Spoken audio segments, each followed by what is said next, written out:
Fun quick one for you today. I'm not going to do any work in this video. The work's already done. That's how I know it worked. I have this here Toro wheel horse 1638 HXL. It's got the hydrostatic drive. And at one point it got really slow and noisy in reverse, or even just slowing down quickly, letting off the accelerator going forwards. So my first thought was, well, the noise is coming from the transmission. It's got to be the transmission. So I changed the belt. I changed the fluid in it, which is 5W30, I believe. And it was still making the noise. So I was thinking I was going to have to rebuild the transmission, figure out what's going on in there. And then as I was taking things apart, I found that these little brackets in there that hold the transmission on. Get you another angle over here. That bracket there was cracked, and I have a picture of the crack I'll put in this video.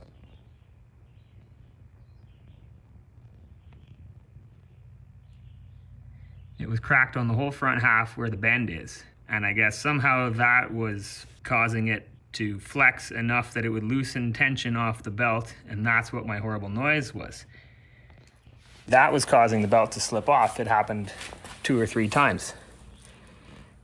So to take this whole thing apart, you got to take the seat, put it forwards, take the battery terminals off. Those are 7/16. You just need one wrench to take that off. It's a carriage bolt inside. Then you take the battery out, you take the battery bucket out, and then you come down inside.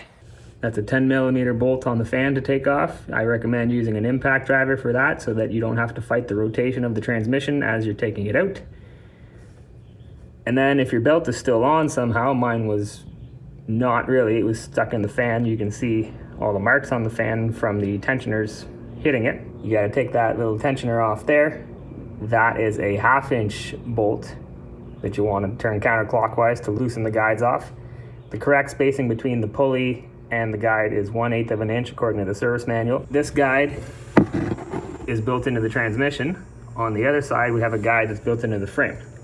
My problem with the cracked brackets is that it caused the front of the transmission to sink down, so this pulley was actually vertically misaligned, and that got the guide post from the frame into the fan. That's what all those marks and scratches are on the fan. You could replace the fan, but mine wasn't broken enough to do that. So you want to back both of those guides out of the way so that you can put your new belt on when it comes time. Then you will need a 1/2" ratchet with a deep socket and a 1/2" wrench. So your wrench is going to go on this side, just straight, and it's going to hold these bolts in place while you feed through the other side of the frame with your deep socket 1/2" ratchet. There is not a captive nut on the other side, it's just a nylock nut, so that's why you can't just ratchet on this side. Over here you got the spring, which I believe is from the parking brake. You can use a spring hook to take that off. This is what a spring hook looks like.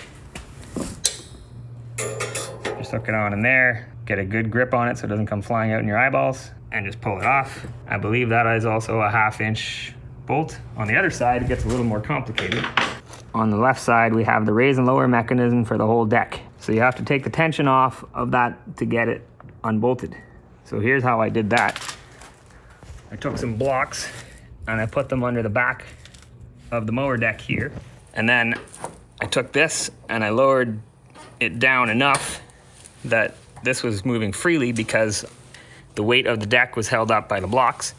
So once you have this rod all the way down, these will be in a different position once you have a block on the deck.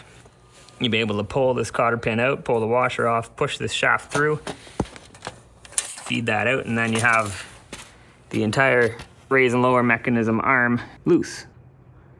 Then you can take that bolt out, which I think is a 5/8. One of them is a 5/8. It might have been the spring one on the other side.